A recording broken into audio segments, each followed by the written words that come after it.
Accident or something else? The Brian Hooker Bahamas mystery here. What really happened on that dinghy in the Bahamas? A 55-year-old woman vanishes at sea. Her husband is the only witness, and his story raises more questions than answers. Today, we break down the timeline, the statements, and the red flags in the disappearance of Lynette Hooker. Was this a tragic accident or something far more sinister? Quick reminder, if you're looking for real crime insight, not YouTube theories, this channel is different. I'm a retired NYPD Sergeant and I'm police off the cuff. We analyze cases the way cops and prosecutors do, what matters, what doesn't, and what the internet gets wrong. If that's the perspective you want, subscribe now because this isn't entertainment, it's experience. We'd also like to remind you that the Police Off the Cuff podcast is sponsored by FanDuel on the Believe Network. So, folks, before we get into this mystery in the Bahamas, hold on to your hats, hold on to your loved ones, hold on to your thoughts, hold on to your service dog. We're about to enter true crime from a police perspective. You're about to enter the Off the Cuff zone, the Police Off the Cuff zone.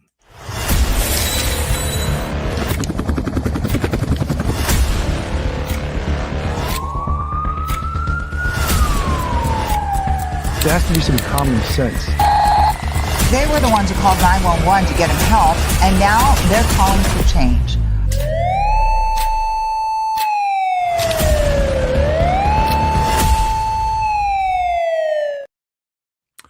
Folks, in this case, what do we have here? Well, we have two very experienced mariners, right? Going out on a dinghy. This happened, of course, on April 4th. So we're 11 days into this. The thought that Lynette Hooker could still be alive is wish. It's a wish, really, you know. And part of that is because the history of this couple. And some may feel that he deserves, Brian Hooker deserves more of a presumption of innocence than he has been given here. However, there is a history here of domestic violence. That bothers me. And when I saw this little picture here, this was from the mother of Lynette Hooker. Darlene Hamlet, Lynette Hooker's mom, revealed that Lynette had left her husband, Brian, multiple times in the past and would often return to her mother bruised and beaten. So can you just dismiss that and say that's not a factor in this? Look, the Bahamas police arrested him. Yes, he was released, probably because they didn't have a solid enough case to hold him. But did she fall overboard? Or did he push her overboard? Allegedly, they left the Abaco Inn where they had been eating and drinking prior to getting in that little 8-foot dinghy in high winds and rough seas. Not too smart for two very experienced boaters, right? Not very smart at all. And the other thing was they were drinking. The water and alcohol do not mix, right? Especially when you're going to navigate on a tiny little dinghy 2.5 miles to the sailboat. That's how far it was away. And in rough water and high winds. The other things, no life preservers.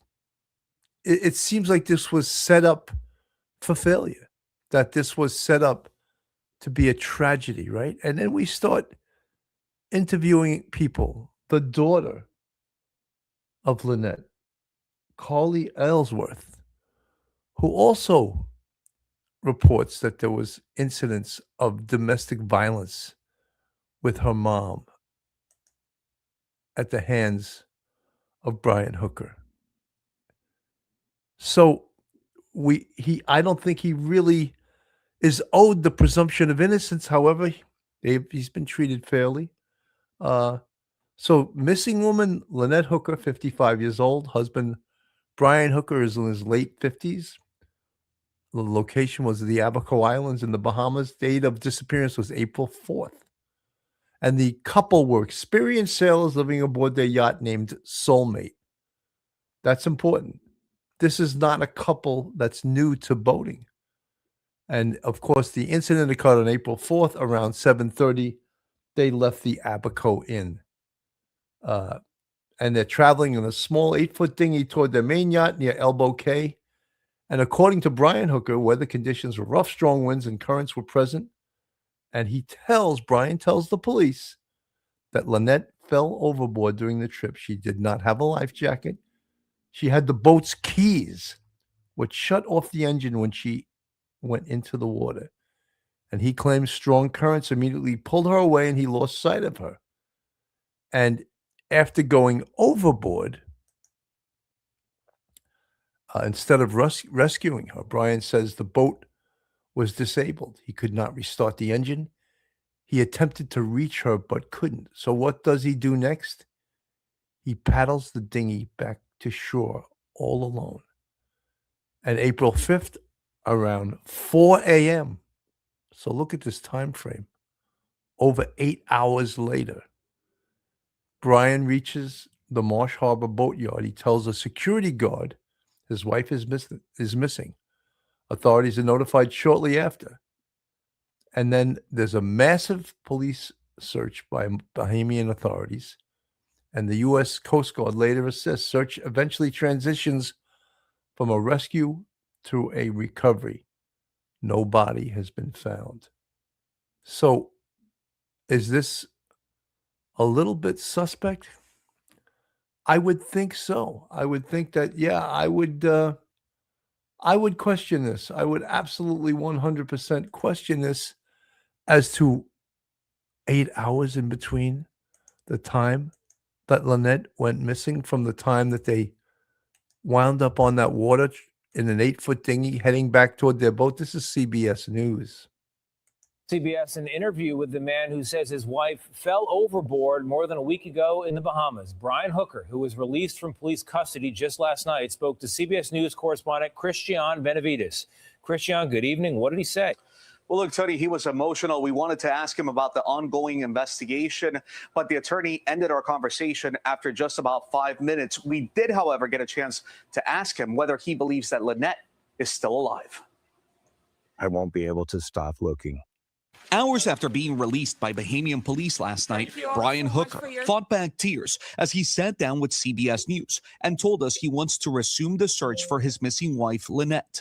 You want to keep looking for Lynette. I'm going to need somebody with more authority to tell me to stop. Hooker was held for 5 days and questioned by police in the disappearance of his wife, who's been missing for more than a week. Do you believe that Lynette's still alive? I do. I believe I've been told that people have lasted in the Bahamas after falling overboard for days and even weeks. Search and rescue teams in the Bahamas have called the search for Lynette a recovery mission.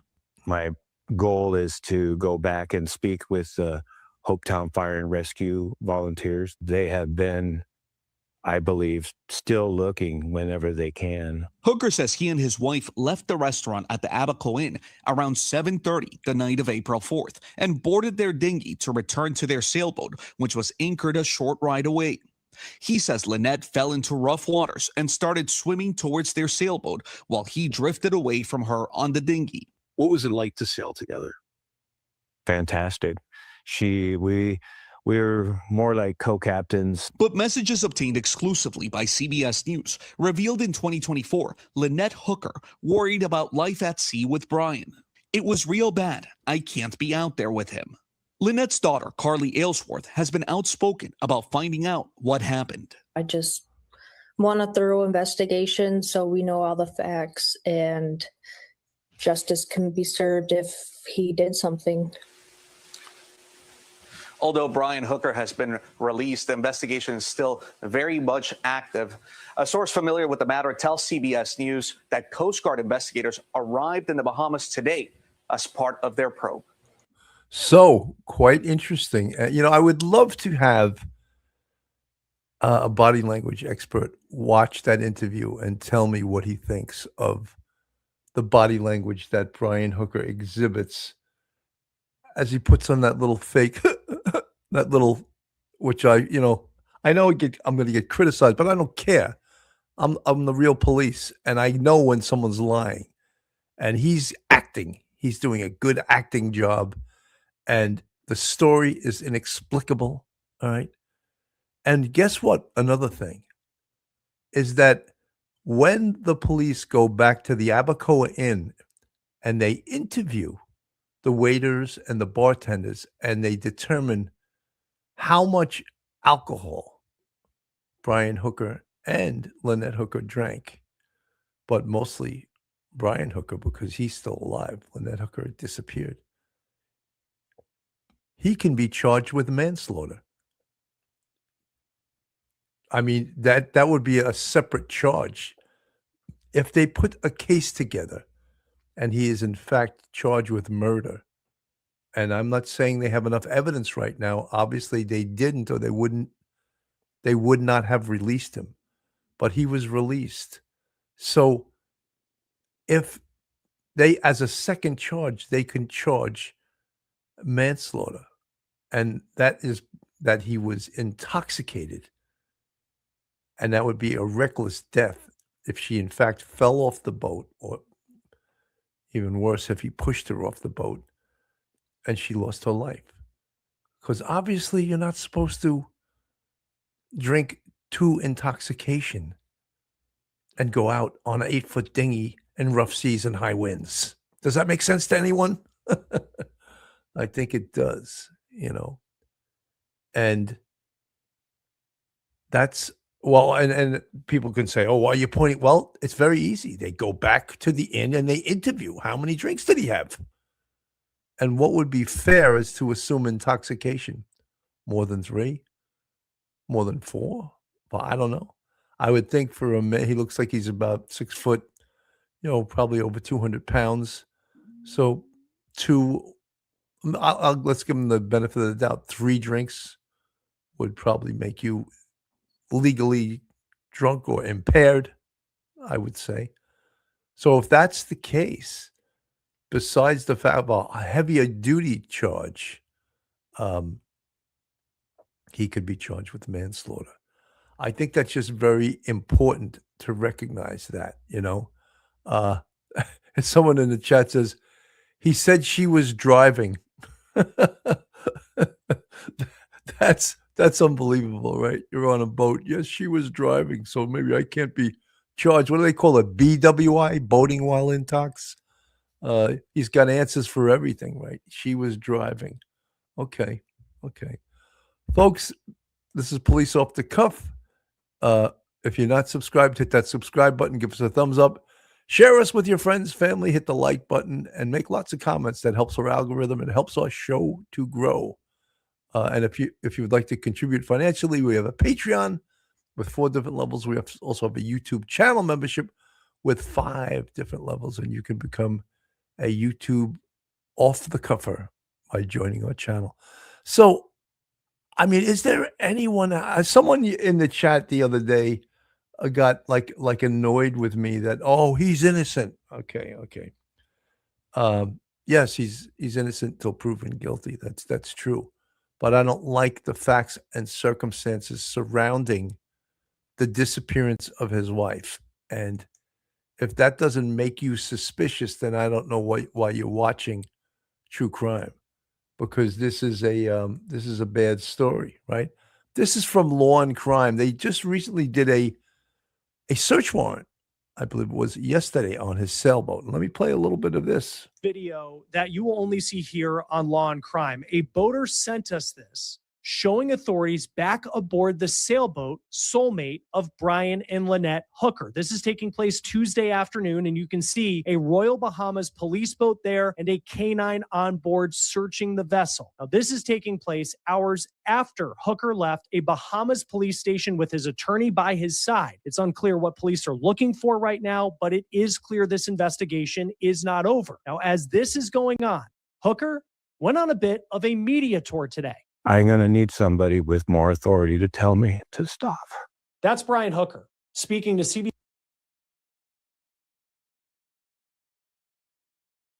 Do you see how he, and we're talking about body language, you see how he sort of like cracks his voice at the opportune time? And you could say, oh, you're callous. Oh, he's really upset. Yeah, he's got to act like he's upset, because if you believe something nefarious happened, then he's giving a great performance. If you believe he's really upset, then perhaps you'll buy into this. CBS News in his first interview since he left the police station in Freeport, Bahamas Monday night. Brian, what do you want to tell people who think you're responsible for your wife's disappearance? Any response? Brian, anything to say? Brian, just any message you want to send. This is video of Hooker walking out with his attorney per ZNS Northern Service, a Bahamian media outlet. Bahamian police say that prosecutors decided not to move forward with charges against Brian, but they say their investigation is ongoing. So the big question is, what happens now? Hooker's attorney told media outlets today that her client plans to stay in the Bahamas. It's unclear whether he has his passport, but he was recorded in a phone call by his friends, who then posted it online. This was before Brian's arrest, where he told them that Lynette may have gone overboard with their passports. Listen. And then they took me to the sailboat and they searched the boat. That's when I found out they wanted my passport, our passports. And that's when I found out that Lynette probably has them. And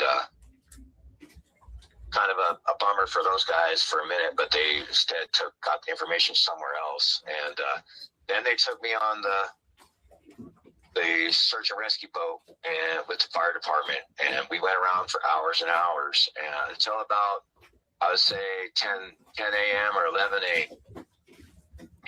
And then we all just we headed in, and I just it kind of hit me right then that we had covered so much territory. Royal Bahamas Police told NBC News that if Hooker were to return to the United States, they believe that law enforcement here could bring him back to the Bahamas to face charges if they ever move in that direction. We also know the U.S. Coast Guard has opened a criminal investigation in this case, and they've interviewed members of Brian's family, specifically the daughter of his wife, Lynette Hooker. Now, there have been a lot of accusations made by Lynette's family about Brian Hooker and what the marriage was like between he and Lynette. Brian Hooker denies the allegations that were made by his stepdaughter that he was abusive against Lynette Hooker. Yesterday, CBS obtained text messages released by friends of the Hookers that show that Lynette said that she was going to leave the marriage in February of 2024. And when asked if the Hookers could reconcile their differences back then, she reportedly said, quote, "It was real bad.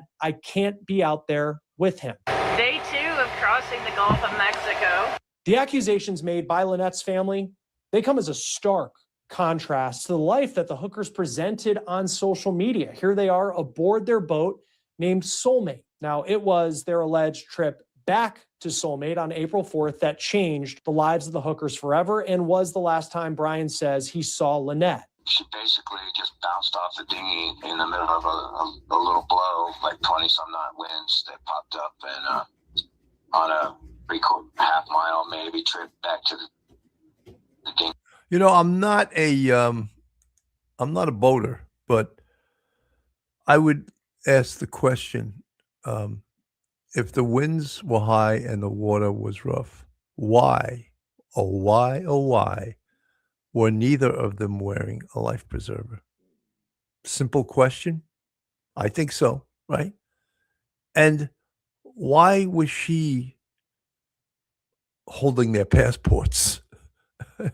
She went overboard with their passports and the key to the boat. Apparently, there's some cutoff switch, whereas if the person holding the key goes into the water, it's a safety device. It'll cut off the engine so that the person could swim back to the dinghy.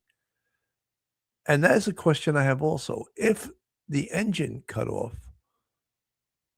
why wouldn't she swim back to the dinghy that would most likely stay, close to the vicinity where she fell off? The engine cut off. So the thing moving it at that point perhaps would be the wind and the tide, but that's why that safety device exists, so that she could perhaps swim back to the boat? Does anyone have an answer for that? Anyone in the chat? Does anyone know that? Did she really fall overboard? And I'd like to address the search warrant on the sailboat. Well, if this was in fact a murder, then we have motive, opportunity, and desire. Well, what was the motive? Well, apparently, according to Lynette Hooker's mother, she was worth about $600,000. I don't know what her assets were. Could it have been for that? The opportunity, obviously, he's out on the ocean, well, starting at 7:30 and then going into the night, right? Opportunity, absolutely, and desire. What was the desire? The marriage was going south. They had a domestic violence history. She wanted out of the marriage. Did he expedite that? These are some of the questions I would ask, and I hope that some of you guys in the chat also have some of these questions. From the chat, Venus Gal 2706, there are a ton of hours between when she allegedly went over and when he finally was able to get anywhere and contact anyone. Venus Gal, 100%. That bothers me tremendously, right? What was he doing? And they haven't found her body. So one of my questions also would be, if they did find her body, was there blunt trauma? Did he clobber her over the head with an oar and expedite her entrance into the water? These are some of the questions I would have as a homicide investigator, right? And the Bahamas people, the Bahamas authorities believe there was a crime committed, but they couldn't hold him. They didn't have enough evidence. So they let him go because you can't hold someone without probable cause, Probable cause, facts and circumstances that will allow a reasonable person to believe that a crime has been committed and the person arrested committed the crime. Definition, word for word. So obviously they didn't feel that, right? From a Blue Strawberry E3E, operating a dinghy involves mastering tiller steering, push opposite to the desired direction, managing weight for stability, and using a kill cord for safety. Well, thank you for that. And I think that the other point, though, was that they were extremely experienced boaters.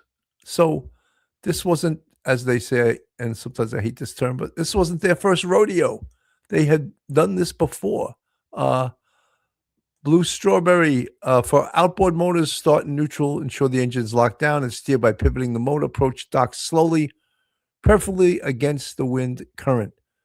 Well, something, they were apparently, I also, in my research, found that when she went off the boat, she was only about 1,000 feet from the sailboat. So they were actually close to reaching what was supposed to be their destination. Now, the other thing is, again, getting back to the search warrant on their sailboat, what were they looking for? Well, they were looking for documentation or devices like cell phones, right? And within those devices, they could look for text messages, perhaps a diary. Could Lynette Hooker have kept a diary and written down how she was feeling about their marriage, about their relationship, and that she perhaps wanted out? And my question also is, in the search warrant, what did the police recover? Right now, what they're doing is they're building a case against Brian Hooker. And all his fake cries and all his, I want to find my wife. It's 11 days. Do you really think she's still out there floating around? And he said, oh, people have survived in the waters in the Bahamas for days and weeks. Yeah. Okay. At this point, also, they may never find her body because sea life may have eaten her body, And who knows if she was even alive when she hit the water. We don't know that. Back to law and crime. And single thing failed. Every single thing. We weren't wearing life jackets. Tipsy. It was sundown, and the sun set like basically 10 minutes after she fell over. Dinghy key over with her because it wasn't clipped to anything or anybody. And she had the spare dinghy key in her dry bag, which was with her. So this is the recording of Brian telling friends what allegedly happened. Brian said that he and Lynette, they were leaving a place called the Abaco Inn, which we called, they didn't want to comment, and they were going to make their way back to their boat that was moored off of Hopetown in the Bahamas. And Brian said the wind was so strong, he claims that Lynette fell in. Here's a video posted on Facebook of someone shooting video of police, it appears, searching for Lynette the next day. So you can just get an idea of what this search area looks like from the ground. But the waves were 3 foot, and I was trying to shift to oars, and one of the pins on the oars broke, and that dropped over the side. And I was yelling for her the whole time, and I yelled to her that I lost an oar, and I threw the anchor out and anchored the dinghy, and I yelled. I couldn't see her anymore. It was the moon had not risen yet, and the waves were doing their thing. And I saw her, I think, twice. I threw her a flotation cushion that we used to sit on the dinghy, right after she went in. But I couldn't tell if she got it or not. We've been looking for the cushion too, the search and rescue teams. But it's amazing how small a person is in 2 and 3 floaters and 25 knot winds. Again, I want to go back to my whole point earlier was, well, if there was 2 to 3 foot waves and high winds, why did you go out in an 8 foot dinghy, period, to go 2.5 miles back to your sailboat? Does that make any sense to anybody? It doesn't make very much sense to me. So this is from Fox 25. I want to play this also, and just titled "Missing in the Bahamas." Finished while boating on a trip in the Bahamas with her husband, now speaking out about the investigation and the fact that police arrested her stepfather in connection to the disappearance here of Lynette Hooker. I was very sad because he was important in my life, and I don't want to believe that he did something like this. Brian Hooker, who you see here, told police they were using a small boat to get back to their yacht near Elbow Cay in the Bahamas Saturday night. He said rough waters caused Lynette to fall into the ocean overboard, then strong currents carried her away. I just want to know the truth. I don't want him to be in trouble. I just hope this was a freak accident, but I don't want it to just be swept under the rug. She doesn't want him to be in trouble. Well, if he did it, if he killed your mom, you should want him to be arrested and be prosecuted. And I'm sorry, I know tragedy occurred and you're in crisis right now. But if he murdered your mom, he should be prosecuted. So that's what we're all looking at. And I think most of us from the true crime community that are looking at this case are very, very suspicious of his actions. And we weren't even in the police interviews. Imagine how the Bahamian police feel. And just today, through his attorney, Brian Hooker, saying, quote, he categorically and unequivocally denies any wrongdoing. And he's currently cooperating with the authorities there in the Bahamas. So far, no official charges have been. Finally leaving Kima. An avid swimmer and sailor, Lynette loved to share their sailing adventures on social media under the playful username, The Sailing Hookers. According to police, her husband told investigators the couple left in an 8-foot hard-bottom dinghy around 7:30 Saturday night for Elbow Cay, trying to reach their yacht, Soulmate. He reported her missing around 4 a.m. Sunday when he says he washed up miles away in Marsh Harbor.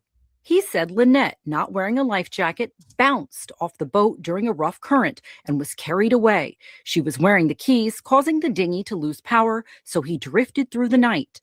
Carly says her stepfather did not inform her Lynette was missing until Sunday night. He left her this voicemail Tuesday.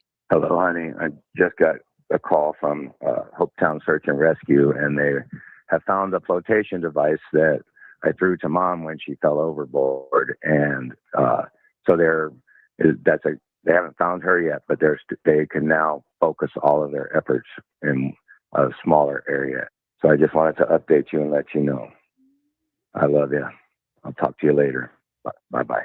Carly told CNN the couple, married around 25 years, had past marital disputes. She was skeptical of Brian's story about the night of the incident. Why wouldn't he drop anchor and look for her? Why did he paddle the other way? If my significant other fell into the water, I'd be freaking out and going after him. Now, Brian Hooker's attorney says that he denies any allegations from Lynette's daughter. And it's important for us to point out that Brian Hooker hasn't been charged with anything at this point, and we don't know what led Bahamian authorities to take him into custody. The U.S. Coast Guard also has an active criminal investigation into Lynette's disappearance. And Phil, her daughter tells me that she's still kind of hoping that maybe they'll find her mom who's been stranded on the island on the other side or something, but she recognizes that's probably not going to be the case. Bahamian authorities say that this is now a recovery operation.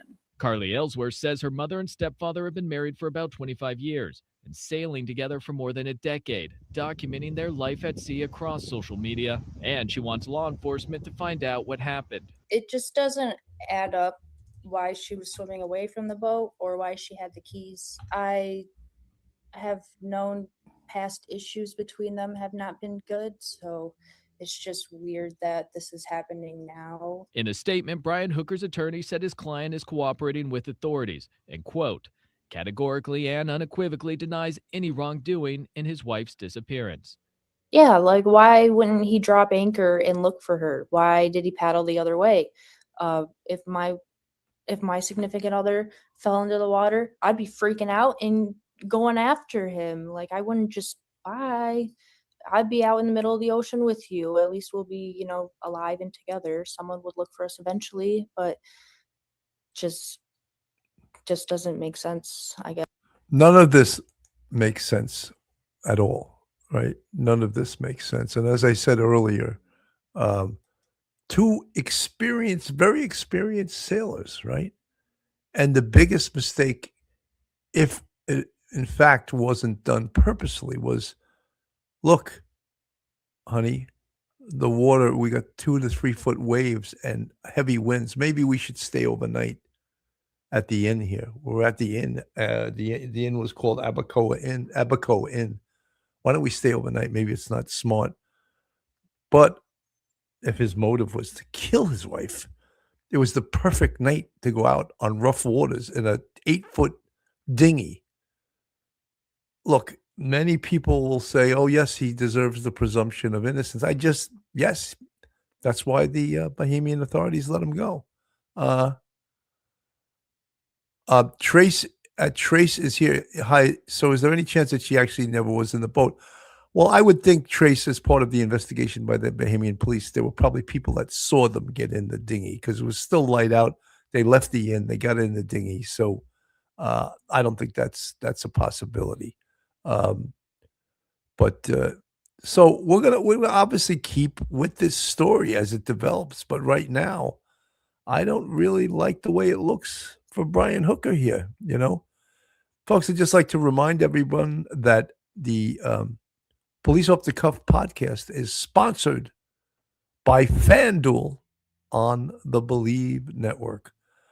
So, as I said, we're going to stay with this case. I want to thank everyone for getting up. For some, I guess, in different parts of the world, it's your afternoon, your evening, whatever. It's my morning here. And I just thought I would do an early show and wake everyone up with some of the news we have from today.